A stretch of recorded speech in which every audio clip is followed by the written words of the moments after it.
Hey everyone! So we're about to go walk around Mystic, Connecticut.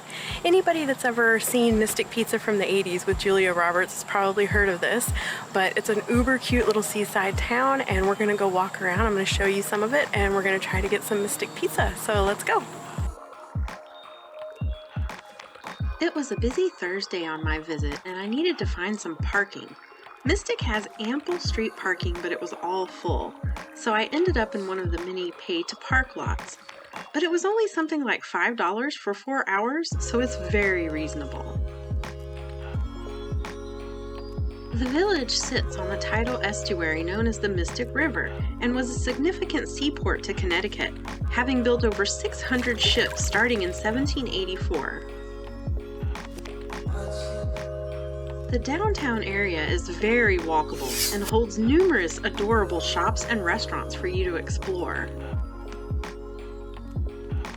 There's a more historic part of town a bit further away, and there you'll find the Mystic Aquarium, which is known for its beluga whales.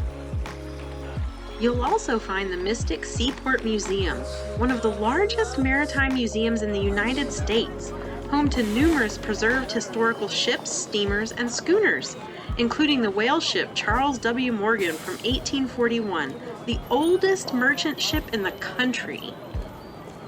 But from this part of town, you can take narrated harbor tours to learn even more history if you're visiting between May and September. There are even fun pieces of street art, as well as several candy and ice cream shops and tea and coffee houses as you walk along. And then, of course, you can't miss the drawbridge. It was built in 1922 and is a bascule bridge, which is a bridge that has counterweights that allow them to be raised and lowered. Each of its concrete counterweights weighs 230 tons.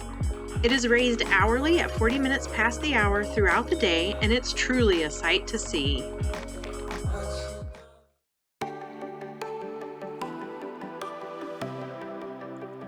Now we'll make our way to our famous lunch spot.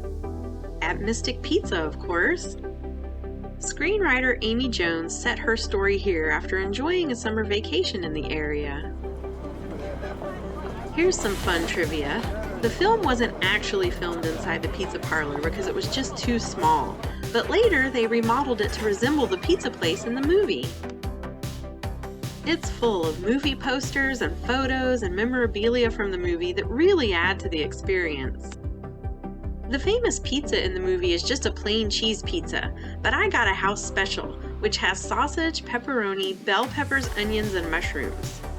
I got a small, and I'm glad I did because it was huge. Definitely more than enough for 2 people. Okay, so I'm gonna try the house special seriously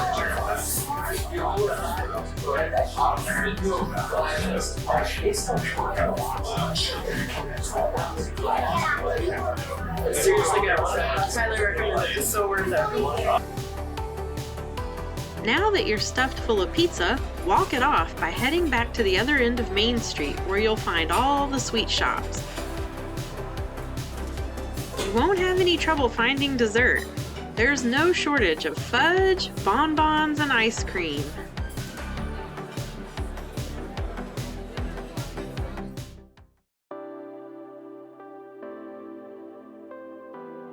For a place to lay your head, I highly recommend a stay at the Stonecroft Inn, also known as the Shubel-Smith House. It was built in 1807 in the late colonial farmhouse style. This bed and breakfast is just oozing with history and was added to the National Historic Register back in 1996. Much of the building material came from the original structure on the property when it was purchased in 1795 by Charles Smith. He bought the large property as a gift for his son, Captain Shubel-Smith, and his bride.